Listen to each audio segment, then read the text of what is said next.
রাখি পূর্ণিমা উপলক্ষে ওয়াও প্রোডাক্টের উপরে চলছিল চমৎকার একটা সেল। ওয়াও প্রোডাক্টের যে কোনো প্রোডাক্ট তুমি পেয়ে যাবে 1000 টাকায়, 10টা প্রোডাক্ট তুমি একসঙ্গে ডেলিভারি পেয়ে যাবে।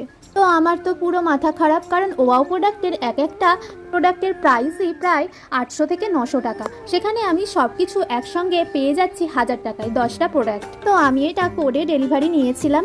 আমার সব প্রোডাক্টগুলো আসতে টাইম লেগেছিল 5 থেকে 6 দিন। সব প্রোডাক্টের ডেটগুলো ছিল মোটামুটি 30 মাসের কাছাকাছি। আমি নিয়েছিলাম দুটো বডি লোশন, একটা অ্যালোভেরা জেল আর ফেস ওয়াশ, যেটা ছিল গেট 1 বাই 1 ফ্রি, আর দুটো ছিল বডি মিস্ট আর একটা ছিল ফেস সিরাম। মোট আমি 10টা প্রোডাক্ট ওখান থেকে পারচেস করেছিলাম। তোমরা যদি সব প্রোডাক্টের ডিটেলস ভিডিও দেখতে চাও তাহলে আমার কমেন্ট বক্সে অবশ্যই কমেন্ট করো। আমার দুটো বডি মিস্টের মধ্যে সবথেকে বেস্ট লেগেছে এটা নার্গিস ডিউ, আর রোজ বুমটা লেগেছে মোটামুটি। আর তোমরা যদি প্রতিটা প্রোডাক্টের ডিটেলস ভিডিও চাও তাহলে অবশ্যই আমাকে কমেন্ট করতে পারো, আর অবশ্যই জানিও আমার সমস্ত প্রোডাক্টগুলো তোমাদের কেমন লাগলো।